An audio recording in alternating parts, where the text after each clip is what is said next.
नमस्कार किसान भाइयों और बहनों, आप सभी का बहुत स्वागत है कृषि दर्शन के आज के अंक में। किसान भाइयों, हमारे कई किसान भाई परंपरागत खेती के साथ साथ मछली पालन जैसा सह व्यवसाय भी कर रहे हैं और इसमें उनको बहुत अच्छा मुनाफा भी प्राप्त हो रहा है। हमारे कई किसान भाई मछली पालन जैसे व्यवसायों से थोड़ा सा बचते हैं, हिचकिचाते हैं। उनको ये आशंका रहती है कि कहीं इस व्यवसाय में फ़ायदा नहीं हुआ तो, नुकसान हो गया तो आज आपकी ऐसी समस्याओं का और जिज्ञासाओं का हम समाधान करेंगे। आज हमारे साथ स्टूडियो में मौजूद हैं एक सफल उद्यमी राहुल परमार जी, जो मछली पालन का व्यवसाय कर रहे हैं और उसमें उन्होंने बहुत अच्छा मुनाफा प्राप्त किया है। तो राहुल परमार जी, बहुत स्वागत है आपका, हमारे साथ इस कार्यक्रम में जुड़ते हैं आप। और शुरुआत यहीं से करते हैं कि कृषि के साथ सह व्यवसाय के रूप में मछली पालन का क्या महत्व है, क्यों किसान भाइयों को इस दिशा में आगे बढ़ना चाहिए? लंबे समय से जैसे मेरे क्षेत्र में किसान गेहूं, चना, सोयाबीन इस तरीके की फसल करते आ रहे थे, लेकिन इनका प्रोडक्शन इतना हाई है और सभी लोग बड़ी मात्रा में इन्हीं चीज़ का उत्पादन कर रहे हैं, तो महंगाई की तुलना अगर करें तो इनका रेट ज़्यादा नहीं बढ़ रहा है। यानी आपको अलग तरीके की क्रॉप पे जाना पड़ेगा। तो मैंने भी देखा कई तरह का, जैसे डेयरी पे थोड़ा फोकस किया, पोल्ट्री पे फोकस किया, या कुछ उद्यानिकी के कुछ चीज़ों को देखा। तो इन सब चीज़ों को देखने के बाद मुझे फिशरीज़ में ज़्यादा संभावनाएं लगी। अच्छा। क्योंकि अभी किसान के पास बहुत सारा लैंड कुछ इस तरीके का है जहाँ पानी भराव वाला क्षेत्र है, जिस पे फसल नहीं होती है। तो इस तरीके से मछली की चीज़ों में आगे बढ़ने की मुझे एक समझ आई। बिल्कुल। आपके परिवार में भी क्या परंपरागत खेती होती थी, फिर कैसे आप मछली पालन या फिशरीज या हैचरीज की लाइन में आया? घर पे तो जैसे पहले खेती होती थी सामान्य, बाकी हमारा पारिवारिक दूध का कारोबार है। अच्छा। तो अब चूंकि वो काम सफल चल रहा है, तो अब नए क्या करना है खुद अपने बलबूते पे, तो हमने फिशरी सेक्टर को चुना। और हमारी जो हैचरी यूनिट है, ये सीहोर जिले की पहली हैचरी यूनिट है। अच्छा। और हमने करीबन 5 एकड़ से शुरुआत की थी इसकी, और हमें ये चीज़ें बहुत अच्छी समझ में आई। अच्छा स्कोप भी दिखा, किसान भाइयों का सहयोग मिला, प्रशासन से सहयोग मिला। अच्छा। गवर्नमेंट की योजना जैसे प्रधानमंत्री मत्स्य संपदा योजना के अंतर्गत इसमें फंड भी उपलब्ध होता है। तो उस पर हम बाद में चर्चा करेंगे कि कैसे किसान भाइयों को सरकार की ओर से मदद मिल रही है। लेकिन शुरुआत कैसे, अगर कोई किसान है वो शुरुआत करना चाहता है, आप अपना बताइए कि कैसे आपने शुरुआत की थी, कितनी ज़मीन लगती है? एक किसान जो है वो अगर हैचरीज या मछली पालन का व्यवसाय शुरू करना चाहता है तो उसे कहाँ से शुरुआत करनी चाहिए? देखिए, अगर किसान की बात करें तो प्रधानमंत्री मत्स्य संपदा योजना के अंतर्गत एक 1.25 एकड़ के तालाब की योजना है। जैसे 1 हेक्टेयर 1.25 एकड़ का आप तालाब बनाते हैं तो 7 लाख रुपए के आसपास का प्रोजेक्ट होता है। तो करीबन अगर महिला के नाम पे ज़मीन है तो 60% सब्सिडी मिलेगी। अच्छा। अगर पुरुष के नाम पे है तो 40% सब्सिडी मिलेगी। तो सबसे छोटी योजना यही है कि वो 1.25 एकड़ या 1 हेक्टेयर से शुरू कर सकता है, यहाँ से शुरुआत हो सकती है। या अगर वो चाहता है कि वो इतना भी फंड खर्च नहीं कर सकता, तो 100 बाई 200 तक का एक 5 फीट गहरा तालाब खुदवा ले और वहां से शुरू कर सकता है, लेकिन उसमें योजना का लाभ नहीं है, वो फिर अपने लेवल पर। मैं ये आपसे जानना चाह रहा था राहुल जी कि जमीन कैसी होना चाहिए, तालाब का स्थान का चयन कैसे होना चाहिए? स्थान के चयन में करते समय ये सावधानी रखनी चाहिए कि मछली पालन तब होगा तब आपकी मिट्टी में पानी रुकेगा। तो सबसे पहले आपको आपकी मिट्टी की जांच करानी चाहिए और आपके पानी की जांच करानी चाहिए, क्योंकि तालाब खुदवा लोगे, पानी नहीं रुकेगा तो गड़बड़ है, आपका खर्चा हो गया। तो ये ध्यान रखना। ये डिस्ट्रिक्ट में इसका ऑफिस होता है कलेक्ट्रेट में। अच्छा। जहाँ मिट्टी और पानी की जांच होती है, तो ये इजीली हो सकता है। जी। अब मछली का आहार, मछली के बीज, वो कहाँ से किसान भाइयों को मिलेंगे? बीज की बात करें तो ये हैचरी यूनिट में सीड्स का ही काम होता है। जो अच्छा। मैंने जो मेरी हैचरी यूनिट है, यहाँ अच्छी गुणवत्ता के मत्स्य बीज उपलब्ध होते हैं, जैसे कतला, कामन, ग्रास, रेहू, पंगेसियस और भी कई तरीके के सीड्स हैं, 8-10 तरीके के, जो कि हमारे क्षेत्र में मीठे जल स्रोतों में जिनका पालन किया जाता है। जैसे डैमों में कतला मछली बहुत तेज़ी से बढ़ने वाली मछली है। अच्छा। तो कतले का प्रोडक्शन अच्छा होता है। तो सीड्स हमारी हैचरी से ले सकते हैं ये। कम लागत में अच्छा मुनाफा प्राप्त करें किसान भाई, इसके लिए उनको क्या छोटी छोटी बातें ध्यान रखना चाहिए? यानी कम आहार में भी मछली का आकार बढ़े, तो इसके लिए किन या किस्मों का चयन कैसे किया जाए? मतलब कौन सी मछली किस तालाब में डालें, असल में ये इस तरीके की चीज़ें हैं। आपको मछली को ये देखना है कि आपको कुछ मछली फीड पे पलने वाली हैं और कुछ मछली उनके वेस्ट पे पलने वाली होती है। तो हमें एक साथ उन मछलियों का संचयन ना करें जो एक दूसरे को खाती है। जैसे कुछ संभल हुई, पड़ीन हुई, ये जंगली मछलियों में आती है। और भी ऐसी मछलियां हैं जो एक दूसरे को खाती है। अपन को उनको नहीं डालना है, उनसे बचना है, या वो कहीं से आ जाए तो उनको हटाना है सबसे पहले। आईएमसी में कतला, कामन, ग्रास, रेहू, इन 5 से 6 तरीके की मछलियों को एक साथ पाला जा सकता है क्योंकि ये लेयर में रहती है। राहुल जी, ये बताइए कि मछली पालन में रोजगार की कितनी संभावना है? जैसे आपने ट्रेनिंग ली, तो किसान भाई अगर जो मछली पालन के बारे में अभी कुछ नहीं जानते, उनको कहाँ से ट्रेनिंग मिल सकती है? ट्रेनिंग के लिए गवर्नमेंट समय समय पर फिशरीज डिपार्टमेंट ये प्रोग्राम चलाते हैं कि 2 दिन का 3 दिन का शिविर होता है। अच्छा। तो गवर्नमेंट की तरफ से है ही, बाकी हमारी हैचरी यूनिट की तरफ से हमने डिपार्टमेंट प्लस कुछ यूनिवर्सिटी जो फिशरीज का स्टडी करा रही है, कुछ पीएचडी होल्डर है, उनके साथ हमने एक एमओयू किया है ताकि हमारे ट्रेनिंग प्रोग्राम में वो एक्सपर्ट आ सकें और किसानों के सवालों का समाधान कर सके और उन्हें बेहतर विशेषज्ञ मिल सके। कृषि वैज्ञानिकों का सपोर्ट है, हमारे डिपार्टमेंट का सहयोग है। जी जी।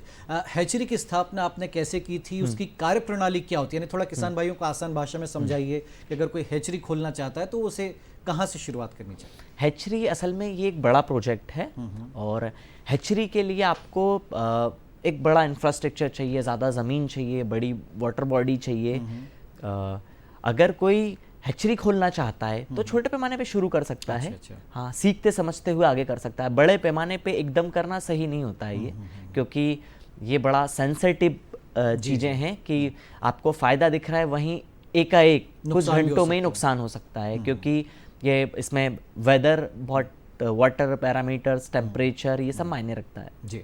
किसान भाइयों को ये बताइए आप कि अगर प्रोसेस शुरू करनी है, जैसे आपने बताया कि लोन मिलता है इसमें, जो सरकारी योजनाओं के बारे में भी आप बताइए विस्तार से कि किन योजनाओं के तहत किसान भाइयों को कैसे लोन मिलेगा ताकि वो खुद का स्वरोजगार भी करें और अन्य लोगों को भी रोजगार दें। तो आप भी थोड़ा सा बताइए कि लोन की प्रोसेस क्या रहती है? जी बिल्कुल जी। जैसे सबसे पहले फिशरीज डिपार्टमेंट की 10 से 12 योजनाएं हैं। आपको वो ये देखना है कि आप कौन सी योजना में इंटरेस्टेड है। तो सबसे पहले तो आपको उस योजना का चयन करना है, जो विशेषज्ञ हैं उनसे चर्चा करके। उसके बाद में जैसे आपने मान लो मछली पालन चुना, या आपने फिशरीज डिपार्टमेंट के माध्यम से फीड फैक्ट्री डाल सकते हैं, बर्फ वाली यूनिट डाल सकते हैं, और एक आरएस सिस्टम होता है, बायोफ्लॉक होता है। तो इस तरीके की बहुत सारी योजनाएं हैं। कूलिंग वैन होती है जो आप फिश को ट्रांसफ़र करते हैं। तो उसका चयन करने के बाद में प्रोजेक्ट रिपोर्ट बन के ये प्रोजेक्ट बैंक जाता है। अच्छा। तो बैंक में आपकी सिबिल अच्छी होनी चाहिए, आपका लेन देन अच्छा होना चाहिए, तो आपको इजीली बैंक लोन दे देगा। ठीक है। जो सब्सिडी का लाभ है वो आपके खाते में डायरेक्ट मिल जाएगा। बहुत इजीली लोन अवेलेबल भी होता है। अच्छा। बस आपकी सिबिल स्कोर अच्छा हो। जी जी जी जी। राहुल जी, अब ये बताइए कि किसान किस तरह का मुनाफा प्राप्त कर सकते हैं? यानी अगर कोई परंपरागत खेती कर रहा है, उससे ज़्यादा मुनाफा कैसे मछली व्यवसाय में प्राप्त हो सकता है? देखिए, आप मछली व्यवसाय में मुनाफे को लेके बहुत सारी भ्रांतियां हैं, क्योंकि आप YouTube चैनलों पे देखेंगे कि 1 साल में इतना लगाइए और इतना कमाइए। तो ये वैसा व्यवसाय नहीं है, क्योंकि अगर ये वैसा होता और वैसी रिस्क नहीं होती तो आज बड़ी बड़ी फैक्ट्रियां ना लग के सब पूरी दुनिया मछली पालन ही करती। तो थोड़ा सा हमें ये समझना पड़ेगा कि वास्तविकता क्या है। मैं इसको सरल शब्दों में अगर समझाऊं तो अगर आप 1 एकड़ से 50,000 रुपए कमा रहे हैं खेती करके, गेहूं चना, तो आप मछली से 1 लाख कमा सकते हैं। अच्छा। यानी खेती बाड़ी से दुगना प्रॉफिट ले सकते हैं। इसमें ऐसा है जी। लेकिन अगर मिलता है तो फिर क्यों किसान भाई इससे बचते हैं या नहीं इसमें रुचि दिखाते हैं? असल में भारतीय किसान थोड़ा सा पुरानी पद्धति पे ज़्यादा चलता है। जैसे उनने सबसे पहले तो बच्चा खरीदने में ही गलती करते हैं। वो बहुत छोटा बच्चा खरीद लेते हैं क्योंकि वो सस्ता मिलता है, और उसने तालाब में डाल दिया। अब उसको ये लगता है मैंने 1 लाख 2 लाख सीड डाला। अब वो सीधा 1-1.5 साल बाद जाल डालता है कि मैंने मछली डाल दी थी, खिलाना कुछ पड़ता नहीं है, पानी में मछली पल जाएगी। अब देखता है कुछ नहीं निकलता। जबकि आपको अगर कमर्शियल एंगल, कमाई के तौर से अगर आप मछली पालन कर रहे हैं तो आपको उसके साइंटिफिक पहलुओं पर ध्यान रखना होगा। जैसे कि आप एक छोटे तालाब में छोटा बच्चा डालें, उसको प्रॉपर फीडिंग कराएं, उसके वाटर पैरामीटर्स, मेडिसिन का ध्यान रखें। जब वो एक साइज गेन कर ले, 2 इंच 2.5 इंच का हो जाए, तब आप उसको बड़ी वाटर बॉडी में डालें। तब आप देखिए रिजल्ट आपके सामने है। समय समय पर फीडिंग प्रोसेस को हम और समझेंगे राहुल जी विस्तार से, क्योंकि किसान भाइयों के लिए बहुत अहम विषय हो गया है आज के समय में। जब हमें कृषि में आय को दोगुना करना है तो ये ऐसे सह व्यवसाय के जरिए वो संभव हो सकता है। एक छोटे से ब्रेक के लिए रुक रहे हैं किसान भाइयों, बहुत दिलचस्प चर्चा चल रही है और मछली पालन में कितनी रोजगार की और संभावना, इस पर हम बात करेंगे। ब्रेक के बाद जल्द हाजिर हो रहे हैं।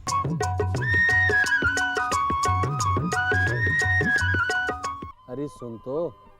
मुझे क्या सुनाना चाहते हो? जो सुनाओ मेरी सौतन को। किसको? अरे वही तुम्हारा मोबाइल फोन जिससे सुबह शाम दिन रात चिपके रहते थे और कहते थे किसान कॉल सेंटर से बातें हो रही हैं। अच्छा ये बात है। हाँ क्यों, क्या हुआ? अब बात नहीं होती क्या? अब तो झट से बात हो जाती है। संबंधी समस्याओं का अपनी भाषा में तुरंत हल पाने के लिए पूरे भारत में किसी भी फोन से हेल्पलाइन नंबर पर संपर्क करें। किसानों का दोस्त किसान कॉल सेंटर।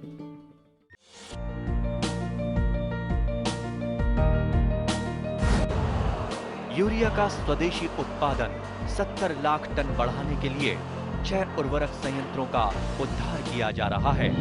FCIL के गोरखपुर, सिंदरी, तलचर और रामागुंडम संयंत्र, HFCL की बरौनी इकाई और BVFCL की नामरू फोर्थ। सोने पर सुहागा ये है कि देश में अब बनेगा सिर्फ नीम लेपित यूरिया, क्योंकि इससे होगा किसानों का फायदा ही फायदा। अनाज का उत्पादन 10% तक बढ़ेगा। बढ़ेगी 10 से 15% नाइट्रोजन क्षमता।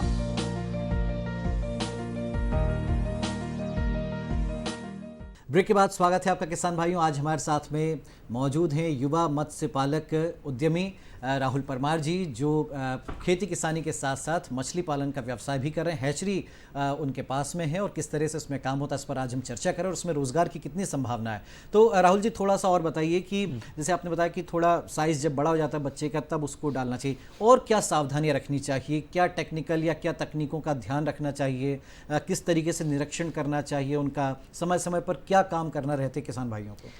असल में इसका पूरा एक कैलेंडर होता है कि मछली ब्रीडिंग कब करती है, क्योंकि ये साल भर सिस्टम नहीं चलता। जैसे अगर देखा जाए तो कॉमन कार्प जो मछली है वो फरवरी मार्च फर्स्ट वीक में ब्रीडिंग होती है। अच्छा। तो हमें ध्यान रखना है किसान भाइयों को कि किस मछली की किस टाइम ब्रीडिंग होती है, तो हमें उस समय बच्चे का संचयन करना है। अच्छा। अब कुछ मछलियाँ अप्रैल लास्ट, कुछ मई जून के शुरुआत में ब्रीडिंग करती है। अब किसान कई बार तो ये होता है ऑफ सीजन में बच्चा मांगने आता है कि हमें बच्चा डालना है, उस समय बच्चा नहीं मिल पाता। फिर आनन फानन में छोटा बच्चा डाल दिया, या बच्चा अच्छा नहीं है कहीं से भी उसने ले लिया। क्योंकि एक प्रमाणित हैचरी से अगर आप सीड्स लेंगे जहाँ विशेषज्ञ हैं, आपको तकनीकी परामर्श मिलता है, कोई बीमारी आ रही है तो बीच में सलाह मशवरा होता है, तो हम सीड्स को बहुत अच्छी जगह से लें और फिर उसको समय समय पर चर्चा करके उसकी डिजीज़ का ख्याल रखें।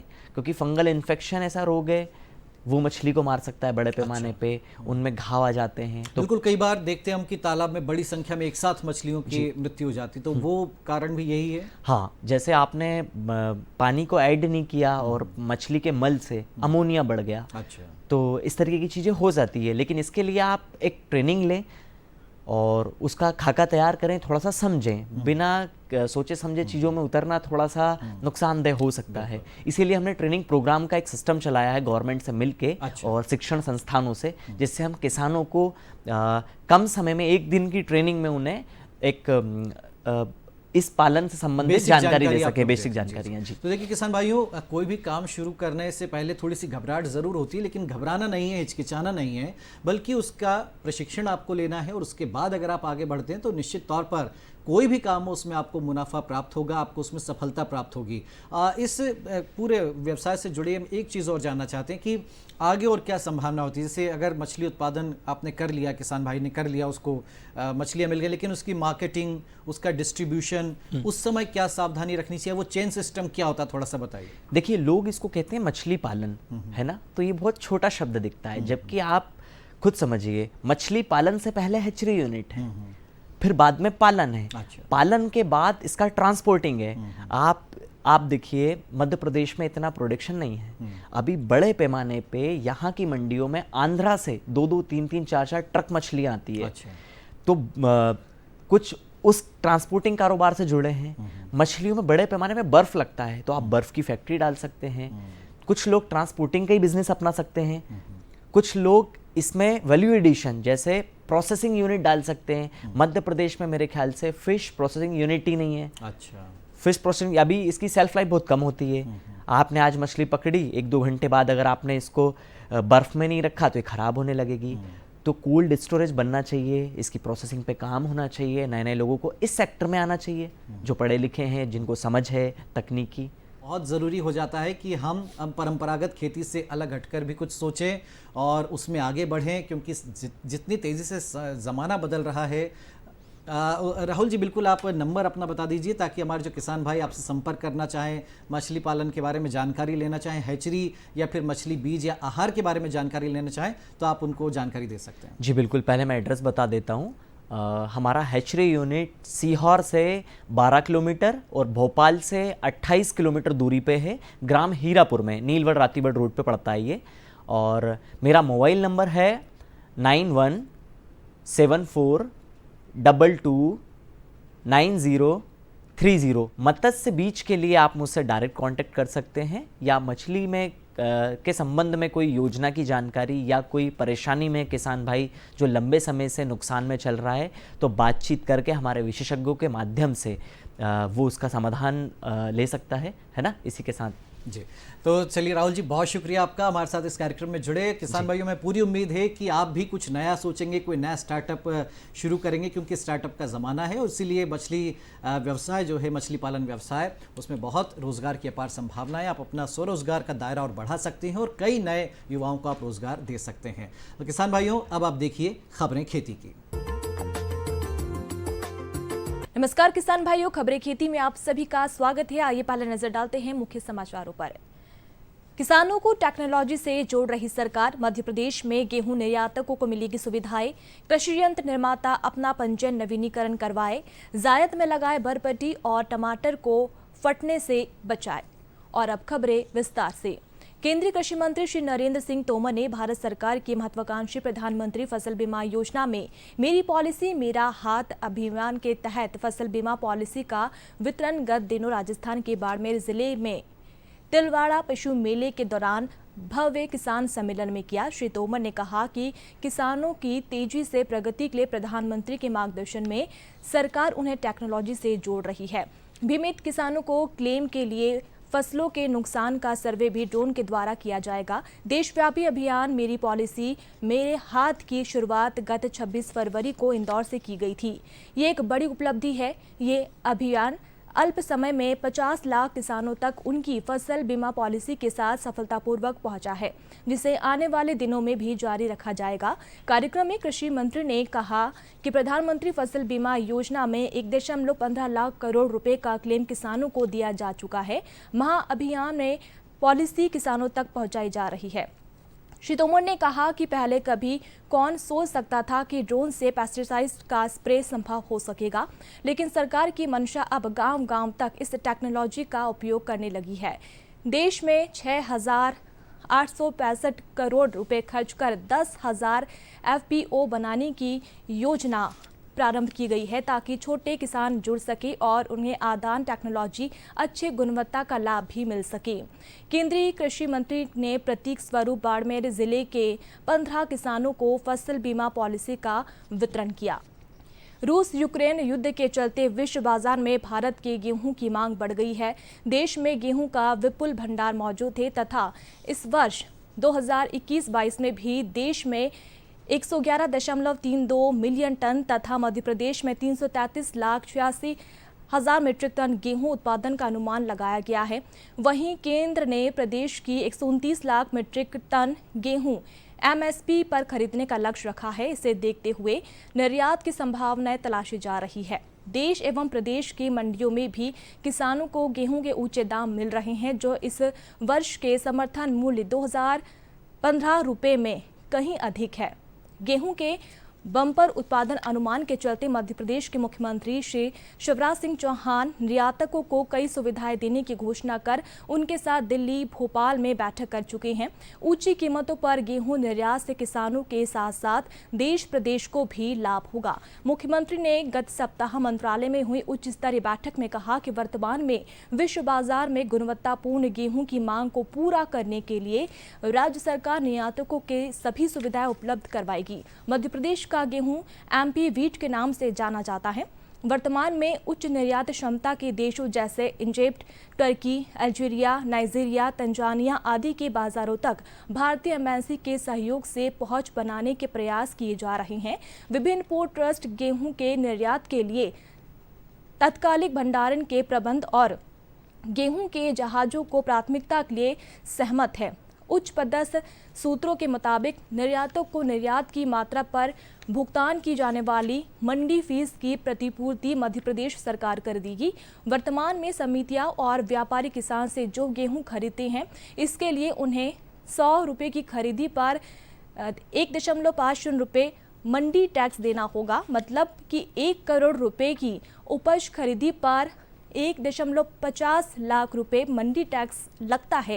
ये टैक्स निर्यातक को नहीं लगेगा। सरकार गेहूं निर्यात प्रोत्साहन के लिए निर्यातकों को मंडी शुल्क की वास्तविक प्रतिपूर्ति के अलावा प्रदेश में क्लीनिंग, ग्रेडिंग, सर्टिंग कर निर्धारित वैरायटी का गेहूं ग्रेड ए और बी के मानक अनुसार किसानों से खरीदेगी और निर्यात करने पर ग्रेडिंग और सर्टिंग में लगने वाले खर्च की निर्यातक को प्रतिपूर्ति करेगी। प्रदेश के शासकीय गोदामों को उपलब्ध करवाने जैसी सुविधाएं भी यहां दी जाएगी। कृषकों को कृषि यंत्रों पर अनुदान का लाभ मध्य प्रदेश में ई कृषि यंत्र अनुदान पोर्टल के माध्यम से किया जाता है। कृषि यंत्र प्रदाय हेतु निर्माताओं का पोर्टल पर पंजीयन किया जाता है। वर्तमान में पंजीकृत निर्माताओं का पंजीयन 31 मार्च 2022 को समाप्त हो गया है। सभी निर्माताओं को अपने पंजीयन का नवीनीकरण कराना आवश्यक होता है। नवीनीकरण हेतु आवेदन की अंतिम तिथि 15 अप्रैल 2022 ही है। नवीनीकरण के लिए आवेदन मध्य प्रदेश कृषि अभियांत्रिकी संचालनालय द्वारा निर्धारित प्रारूप में भोपाल स्थित संचालनालय में प्रस्तुत करना होगा। उल्लेखनीय है कि मध्य प्रदेश में वर्ष 2017-18 से किसानों को कृषि यंत्र अनुदान का सीधे लाभ देने हेतु ई कृषि यंत्र अनुदान पोर्टल प्रारंभ किया गया था। चवला बरबट्टी आमतौर पर खरीफ तथा जायद में भी लगाई जाती है। दलहनी फसल होने के कारण खेत में कटाई के उपरांत वायुमंडल से नत्रजन एकत्रित करके खेत की उर्वरा शक्ति भी बढ़ा दी जाती है। बरबट्टी लगाने के लिए पहले किस्मों का चयन करें, जिसमें फाल्गुनी, दुर्गाक्रांति, पूसा बरसाती, पूसा 2 फसली, पूसा कोमल, पूसा ऋतुराज, FS 68 C 152 लगा सकते हैं। सबसे पहले खेत की अच्छी तरह से तैयारी करके 20 टन गोबर खाद डालें और फिर 40 kilo urea, 375 kilo single super phosphate और 33 किलो म्यूरेट ऑफ पोटाश डालें। बीज का उपचार 2 ग्राम थाइरम प्रति किलो बीज तथा 5 ग्राम राइजोबियम कल्चर प्रति किलो बीज के हिसाब से करें। बहुउपयोगी फसल टमाटर है। ये प्राय सभी सब्जियों के साथ उपयोग की जाती है। खेतों में कई बार टमाटर फटने लगता है। टमाटर में फल फटने के कई कारण हैं। अधिकांशतः फल अनियमित और अव्यवस्थित सिंचाई के कारण भी फटते हैं।